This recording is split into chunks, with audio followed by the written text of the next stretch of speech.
1980 के दशक में टीवी पर धारावाहिकों का दौर शुरू हुआ और रामायण और महाभारत ने अपने आप में मिसाइल कायम कर दी।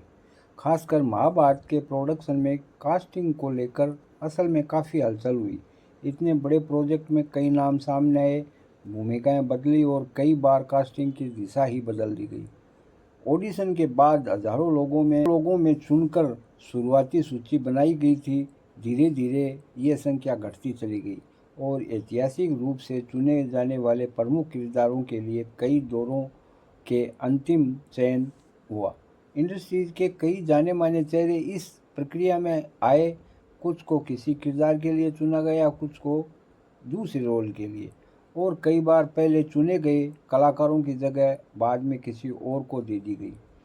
कई रोचक किस्से भी सुनने को मिलते हैं, जैसे कि कुछ बड़े नामों को कास्टिंग के लिए सोचा गया, जैसे गोविंदा, जूही चावला, चंकी पांडे आदि कलाकारों ने शुरुआती समझौते किए, पर बाद में शर्तों या शेड्यूल की वजह से पीछे हटना पड़ा।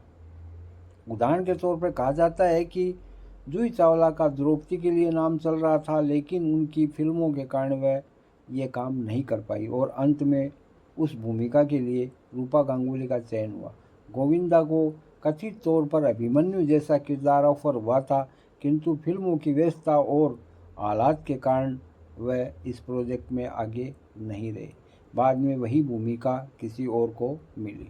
कास्टिंग निर्णयों में निर्माता, निर्देशक, लेखक और टीम के विचार भी निर्णायक रहे। रवि चोपड़ा, राई मासूम रजा जैसे लोग इस प्रोजेक्ट से जुड़े रहे और उनकी राय के अनुसार भी कई बार भूमिका बंटवारे में बदलाव हुए।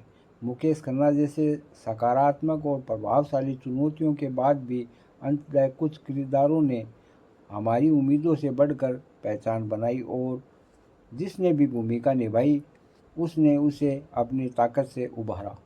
सोचिए, अगर वे शुरुआती नाम गोविंदा, जूही चावला, चंकी पांडे वगैरह सच में उस समय उसी रूप में उस सीरियल में होते तो महाभारत कितना अलग दिखता।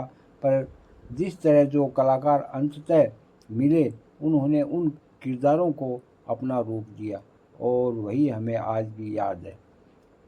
आपको बताइए, आपको इस सीरियल में किसने सबसे ज़्यादा प्रभाव छोड़ा? किस किरदार की प्रस्तुति आपको सबसे ताकतवर लगी?